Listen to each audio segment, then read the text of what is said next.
तो hello students, आज हम पढ़ेंगे ऑर्गेनिक केमिस्ट्री का बेसिक कॉन्सेप्ट। तो बेसिक कॉन्सेप्ट में ऑर्गेनिक केमिस्ट्री में सबसे ज़्यादा इंपॉर्टेंट क्या है, आइदर अगर आप एकेडमिक्स के लिए पढ़ रहे हैं या फिर आईटी जेई और फिर नीट के लिए प्रिपरेशन कर रहे हैं, so the most important concept is concept of electrophile and nucleophile. ठीक है, तो इलेक्ट्रोफाइल्स एंड न्यूक्लियोफाइल्स जनरली क्या होते हैं,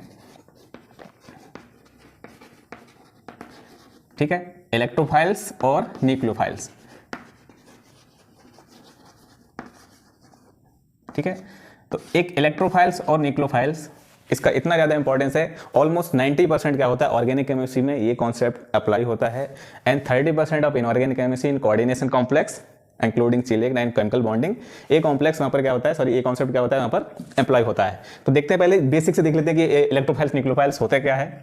तो अगर मैं बात करूँ कोई इलेक्ट्रोफाइल है, तो इलेक्ट्रोफाइल क्या होता है जनरली, इलेक्ट्रॉन डेफिशिएंट स्पीशीज। क्या होता है, इलेक्ट्रॉन डेफिशिएंट स्पीशीज, जो क्या कर सकता है, इलेक्ट्रॉन को ग्रैब कर सकती है, मींस इलेक्ट्रॉन्स को ले सकता है। ठीक है ना, तो एक इलेक्ट्रॉन डेफिशिएंट स्पीशीज क्या काम करेगा, जो इलेक्ट्रॉन्स को ले सकता है। ठीक है, और इसका जस्ट रिवर्स न्यूक्लियोफाइल क्या होता है, जो इलेक्ट्रॉन्स को डोनेशन का काम करेगा, जो इलेक्ट्रॉन को डोनेट कर सकता है। तो ऐसा स्पीशीज को क्या बोलेंगे हम, इलेक्ट्रॉन डोनेशन स्पीशीज। ठीक है ना, अगर हम वर्डिंग की बात करें, न्यूक्लियोफाइल्स, न्यूक्लियस लविंग, फाइल्स का मतलब क्या होता है लविंग, न्यूक्लियस मतलब न्यूक्लियस, इलेक्ट्रॉन्स लविंग मतलब electro means electrons, files means loving. तो ये क्या है, इलेक्ट्रॉन्स लविंग और दिस इज न्यूक्लियस लविंग। तो न्यूक्लियस का मतलब क्या है, पॉजिटिव चार्ज होता है न्यूक्लियस पे, ठीक है ना, और इलेक्ट्रॉन्स मींस इलेक्ट्रॉन्स पे क्या होता है, नेगेटिव चार्ज।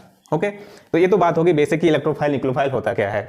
तो इसके अलावा एक बहुत इंपॉर्टेंट कॉन्सेप्ट है कि अगर हम किसी मॉलिक्यूल में कोई रिएक्शन करने वाले हैं, तो कैसे हम डिसाइड करेंगे कि this part is electrophile and this part is nucleophile. तो उसके लिए एक बहुत इंपॉर्टेंट कॉन्सेप्ट है, कॉन्सेप्ट ऑफ एनर्जी। ठीक है ना, कॉन्सेप्ट ऑफ एनर्जी क्या बोलता है, फॉर एग्जांपल एक मैं चार्ट बना रहा हूं, एक एनर्जी लेवल ड्रॉ कर रहा हूं, आप उससे एक आइडिया लगा लेंगे। सपोज करो एक मैं एनर्जी लेवल ऑर्डर दे रहा हूं, ठीक है, ये क्या है, इसमें मैं लेवल्स दे रहा हूं सबसे पहले। ठीक है, अगर किसी मॉलिक्यूल में कोई सिग्मा बॉन्ड है, ठीक है ना, किसी मॉलिक्यूल में सिग्मा बॉन्ड है, हाइड्रोकार्बन जनरली अगर हम कंसीडर कर लें तो कार्बन सिग्मा बॉन्ड है, तो उसका कॉम्प्लीमेंट्री क्या, सिग्मा एंटी बॉन्डिंग उसमें होता ही है। सेकंड थिंग क्या, अगर किसी मॉलिक्यूल में पाई बॉन्ड है तो उसका पाई एंटी बॉन्डिंग भी होगा।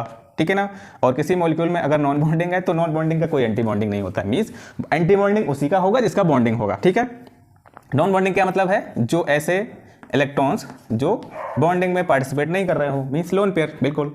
और क्या होता है, या तो उसमें क्या हो सकता है, P orbital D orbital.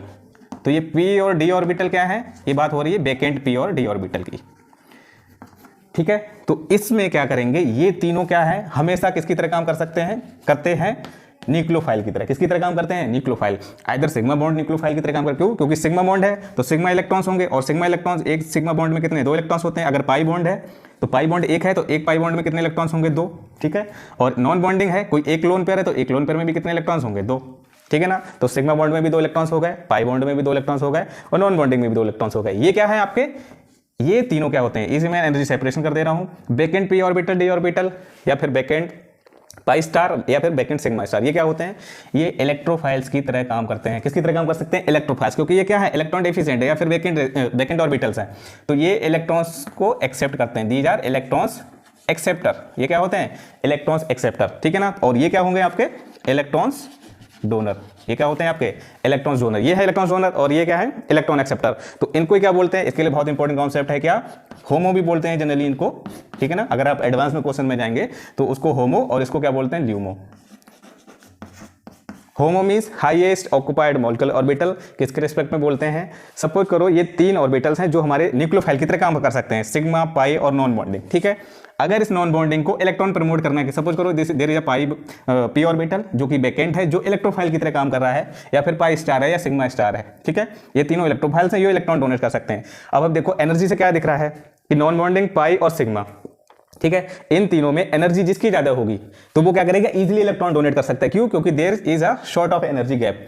Suppose करो नॉन बॉन्डिंग से पी ऑर्बिटल में अगर मुझे इलेक्ट्रॉन प्रमोट करना हो, पाई से नॉन बॉन्डिंग में इलेक्ट्रॉन कन्वर्ट करना हो, या फिर सिग्मा से पी ऑर्बिटल में, तो इसमें देखो डिफरेंस क्या हो जाएगा, ज्यादा है, एनर्जी गैप ज्यादा है। तो मुझे क्या चाहिए होता है, नॉन बॉन्डिंग जो इलेक्ट्रॉन होगा, होमो। ठीक है ना, नॉन बॉन्डिंग वाले इलेक्ट्रॉन्स पे इसमें इलेक्ट्रॉन प्रमोशन क्या होगा, इजीली फास्ट होगा, क्योंकि there is a short of energy gap. जैसे पाई बॉन्ड की बात करूंगा तो पाई में थोड़ा सा एनर्जी गैप और बढ़ जाएगा, सिग्मा वाले में बॉन्डिंग वाले की बात हो रही, तो एनर्जी गैप हो रहा है। ठीक है ना, तो अगर ये इलेक्ट्रोफाइल है और इन तीनों में न्यूक्लियोफाइल अगर मुझे फाइंड आउट करना हो तो जिसकी सबसे ज्यादा एनर्जी होगी वही अच्छा क्या होगा तुम्हारा, क्या होगा आपका, अच्छा न्यूक्लियोफाइल होगा। तो इसमें अगर मैं न्यूक्लियोफिलिसिटी का ऑर्डर बता दूं, इसमें न्यूक्लियोफिलिसिटी का ऑर्डर क्या हो जाएगा,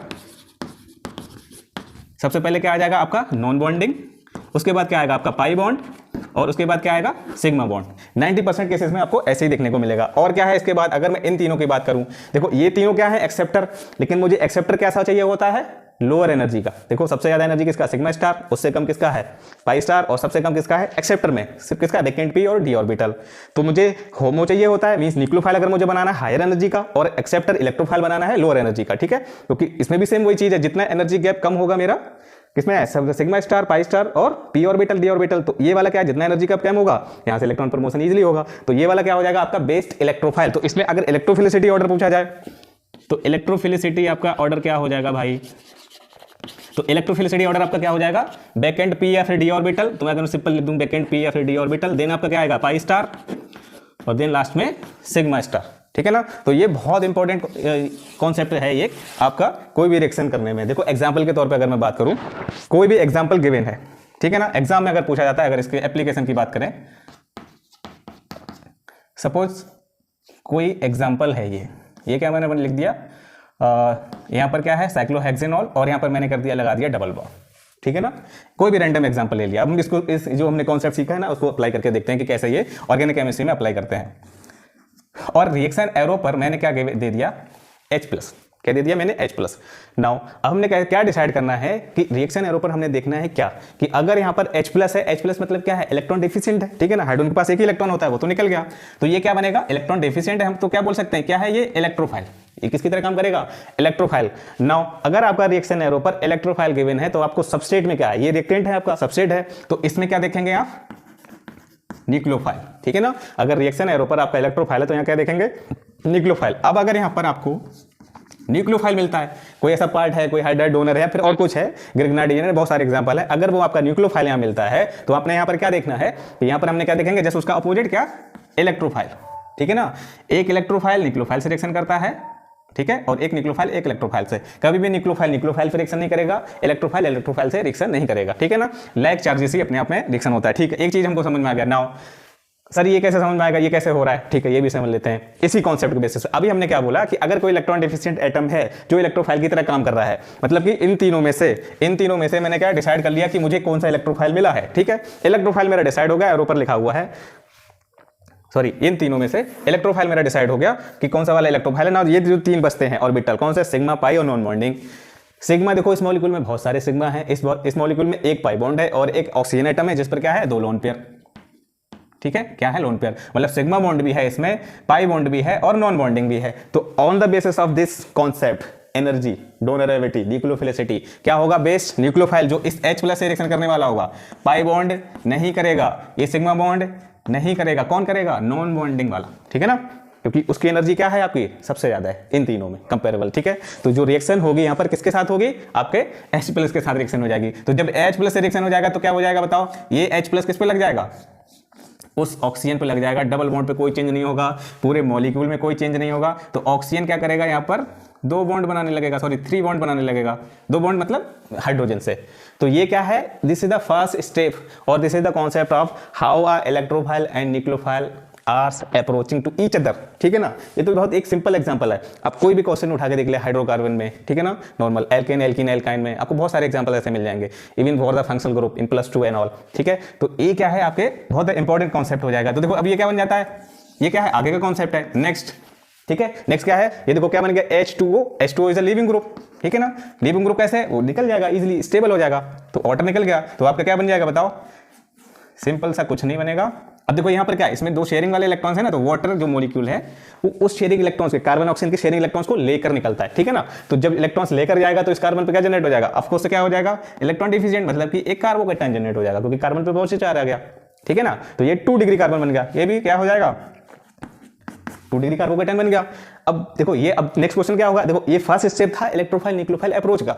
स्टार्टिंग तो आपको ऐसे ही देखना है ना कि इलेक्ट्रोफाइल, हाउ आ न्यूक्लियोफाइल या फिर electrophile is approaching to each other. तो यहाँ पर तो बन गया ये क्या कार्बोकेटायन। अब देखो सेकंड इसमें कॉन्सेप्ट किसका लगेगा, कार्बोकेटायन बन गया, यहां से मैं क्या कर सकता हूं हाइड्राइड शिफ्ट। ये कॉन्सेप्ट किसका लग गया आपका जीओसी वाला, जीओसी मतलब स्टेबिलिटी ऑफ कार्बोकेटायन या फिर रीअरेंजमेंट ऑफ कार्बोकेटायन। तो 2 डिग्री कार्बोकेटायन से ये आपका क्या है 2 डिग्री कार्बोकेटाइन है आपका यहाँ पर, तो 2 डिग्री कार्बोकेटाइन से हाइड्राइड शिफ्ट करेंगे अगर हम, इसको क्या लिख सकते हैं हम, H माइनस शिफ्ट, ठीक है। तो यहाँ से जब ही H माइनस शिफ्ट होगा तो यहाँ पर क्या बन जाएगा बताओ, ये H माइनस यहाँ शिफ्ट होगा, मीन्स ये भी इलेक्ट्रॉन्स लेके जा रहा है तो पॉजिटिव चार्ज उधर शिफ्ट हो जाएगा, यहाँ हाइड्रोजन लग जाएगा आपका, और इधर क्या आ जाएगा आपका पॉजिटिव चार्ज। अब देखो ये क्या बन गया, ये भी 2 डिग्री था, ये भी 2 डिग्री है, लेकिन ये 2 डिग्री है, ये सिंपल क्या है 2 degree plus allylic, 2 degree plus allylic carbocation है, ठीक है ना। तो ये 2 degree plus allylic carbocation is more stable comparatively किसके, नॉर्मल 2 डिग्री कार्बोकेटाइन। तो ये कॉन्सेप्ट आपका क्या लग जाता है, ये बात का कॉन्सेप्ट है कि कार्बोकेटाइन की स्टेबिलिटी। तो फर्स्ट कॉन्सेप्ट क्या था आपका कि कैसे एक electrophile is approaching to a nucleophile, जिसमें हमने देखा एनर्जी ऑर्डर कि कैसे अ न्यूक्लियोफाइल्स क्या क्या होते हैं, कौन कौन सी कैटेगरी में रख सकते हैं, और इलेक्ट्रोफाइल एवरी क्वेश्चन, ठीक है ना। अगर ऐसा भी कोई रिएक्शन मैकेनिज्म कोई सी क्वेश्चन आता है तो सबसे पहले आपको क्या है यही डिसाइड करना होगा कि कैसे आपका इलेक्ट्रोफाइल न्यूक्लियोफाइल अप्रोच करता है। अब इसके बेसिस पे देखिए एक क्वेश्चन देखते हैं आपका हाइड्रोकार्बन से रिलेटेड, इसको मैं जनरली यहीं पर क्या कर देता हूँ, रब कर देता हूँ। यहाँ देखिए बहुत इंपॉर्टेंट कॉन्सेप्ट, इसी से आगे हम करते हैं। देखिए कि क्या होगा इसमें, क्या है सपोज करो हाइड्रोकार्बन से कोई ले लेते हैं, सपोज ये कोई एल्कीन है, ठीक है, एल्कीन है, तो एल्कीन पे क्या करना है, प्रोपीन है ये, तो एल्कीन से अगर मैंने किसी रिएक्शन कराया, किससे करा दिया, सपोज करो HCl से रिएक्शन कराया, ठीक है, किससे HCl से रिएक्शन कराया, या फिर किससे रिएक्शन करा दिया मैंने BH3 से रिएक्शन करा दिया, ठीक है, किससे करा दिया मैंने BH3 से रिएक्शन करा दिया, या फिर नॉर्मली मैंने किससे वाटर से रिएक्शन करा दिया। इन सब का कॉन्सेप्ट जो फर्स्ट स्टेप जो दिमाग में सबसे पहले आना चाहिए, this is what how a electrophile and nucleophile is approaching to each other. सबसे पहले आपको क्या देखना है, जब भी ऐसा कोई क्वेश्चन होगा आपने एरो पर देखना है व्हाट इज गिवन, एरो पर क्या गिवन है HCl, HCl क्या है आपका बताओ, HCl एसिड होता है, तो एसिड क्या करते हैं आपको जनरली H प्लस देते हैं, ठीक है ना। ये क्या है प्रोटिक एसिड है, H प्लस दे रहा है, H प्लस दे रहा है, दैट मीन्स क्या, ये इलेक्ट्रोफाइल मिल गया आपको, तो ये क्या है आपका इलेक्ट्रोफाइल। अब अभी मैंने बताया था कि अगर आपको रिएक्शन एरो पर गिवन है, जो भी डिसाइड कर लेंगे उसका ऑपोजिट देखने वाले, मीन्स यहाँ इलेक्ट्रोफाइल मिलेगा, तो यहाँ पर क्या देखना है आपको न्यूक्लियोफाइल। अब देखो इसमें सिग्मा बॉन्ड भी है, पाई बॉन्ड भी है, सिग्मा बॉन्ड भी है, पाई बॉन्ड भी है, ठीक है ना। तो सिग्मा वाला न्यूक्लियोफाइल की तरह काम नहीं करेगा, कौन करेगा, पाई बॉन्ड, ठीक है ना। तो पाई बॉन्ड आपका क्या है न्यूक्लियोफाइल की तरह काम करने वाला होगा। दूसरा चीज कैसे ये रिएक्शन उससे कैसे करने वाला होगा, भाई ये पाई बॉन्ड है तो पाई बॉन्ड में क्या कर सकते हैं हम, 4 सेपरेशन कर सकते हैं समझने के लिए, वैसे ऐसे होता नहीं है, ठीक है ना। क्या कर सकते हैं देखिए यहाँ पर प्लस और इधर माइनस, दो टाइप, एक टाइप से ये हो जाएगा, एक साइड क्या यहाँ पर माइनस इधर प्लस, यहाँ पर क्या है CH3। अब देखो हमने क्या है, ये भी क्वेश्चन किससे आ जाता है, stability of anion, 2 degree carbocation is more stable then 1 degree carbocation. तो इस वाले से क्या बनेगा प्रोडक्ट, जो भी आगे बनने वाला होगा वो क्या बनेगा आपका माइनर, और इससे जो भी रिएक्शन होगी जो प्रोडक्ट बनेगा वो क्या होगा कंपैरेटिवली इसके साथ मेजर प्रोडक्ट, ठीक है ना। तो देखो यहां से मिला H प्लस, इसमें मैंने किया 4 सेपरेशन, तो कहने का मतलब देखो यहां से माइनस वाला H प्लस को ले लेगा आपके, ठीक है ना, और यहां से जो Cl minus, H plus Cl minus कहां आ जाएगा आपका 2 डिग्री एनाइन पर, तो इसका प्रोडक्ट आपको क्या मिल जाएगा बताओ CH3, और यहां पर क्या लग जाएगा आपका क्लोरीन और इधर हाइड्रोजन, ठीक है ना। 2 डिग्री अल्काइल हैलाइड आपको मिल जाएगा। लेकिन इसका इंपॉर्टेंट क्या था, कॉन्सेप्ट क्या था कि कैसे एक न्यूक्लियोफाइल एक इलेक्ट्रोफाइल को अप्रोच कर रहा है। सेम BH3 क्या होता है आपका एक इलेक्ट्रोफाइल की तरह काम करता है, क्यों, क्योंकि BH3 में बोरान पे क्या हाइब्रिडाइजेशन होता है sp2, अगर इस पर sp2 हाइब्रिडाइजेशन है that means vacant p orbital है, कौन सा वैकेंट p ऑर्बिटल, देखो यहां से यहां पर क्या है वैकेंट p ऑर्बिटल, कार्बोकेटाइन में भी क्या होता है वैकेंट p ऑर्बिटल, तो वैकेंट p ऑर्बिटल अगर यहां पर है तो ये भी सेम किसकी तरह वही रिएक्शन करेगा, कैसे देखो यहां पर इस एल्कीन पर अगर मैं क्या कर सकता हूं वही, ये स्टेबल वाला अनाइन, ये पॉजिटिव चार्ज, ये CH3, तो BH2 में क्या है, ठीक है ना। इसका मैकेनिज्म भी होता है क्या, ये यहां से एक्सेप्ट करेगा रिएक्ट करेगा बोरान पे, क्या बनेगा आपका BH3 नेगेटिव चार्ज, यहाँ पॉजिटिव चार्ज एंड CH3, और बाद में क्या होगा इसको ऐसे भी लिख सकते हैं हाइड्राइड करके, और ये हाइड्राइड यहाँ इंटरमोलिकुलर ट्रांसफर करेगा, तो आपका क्या हो जाएगा ये CH3 से BH2 का एडिशन, इसको बोलते हैं बेटा जी हाइड्रोबोरेशन। क्या बोलते हैं hydroboration, means addition of BH3 या फिर B2S6, इसका डाइमर भी दे सकता है, उसका एडिशन ऑन व्हाट एल्कीन, ठीक है ना। तो एल्कीन पर BH3 का एडिशन क्या, ये भी क्या है, दिस इज द न्यूक्लियोफाइल, और ये क्या बनेगा आपका इलेक्ट्रोफाइल, तो this is electrophilic nucleophilic addition. आपको बुक्स में क्या मिलेगा इसको हाइड्रोबोरेशन, लेकिन कॉन्सेप्ट क्या है कैसे एक इलेक्ट्रोफाइल न्यूक्लियोफाइल से रिएक्शन कर रहा है। सिमिलर टू दैट वाटर में क्या मिल जाएगा आपको, ठीक है बताओ यहाँ से क्या मिल सकता है, इसको अगर मैं सेपरेशन करूँ तो दिस इज H प्लस और OH माइनस, तो सेम कॉन्सेप्ट से हम ये भी कर सकते हैं। तो ये भी क्या है वाटर से एक न्यूक्लियोफिलिक एडिशन या फिर इलेक्ट्रोफिलिक एडिशन हम इसको बोल सकते हैं, ठीक है ना। तो इससे भी आपको क्या प्रोडक्ट मिल जाएगा, अगर मैं इधर से करूँ इसको तो ये आपका OH हो जाएगा 2 डिग्री एल्कोहल, ठीक है ना, क्योंकि H प्लस कहाँ जाएगा नेगेटिव वाले पार्ट पर, OH कहाँ जाएगा, OH माइनस कहाँ जाएगा आपका जो 2 डिग्री कार्बोकेटाइन है, ठीक है। तो ये कॉन्सेप्ट आपके बहुत सारे क्वेश्चन को ऐसे ही सॉल्व कर देता है, क्योंकि this is the most important topic of organic chemistry, ठीक है। तो इसके बेसिस पर आगे क्वेश्चन करेंगे बहुत सारे, ठीक है ना। Okay that's all.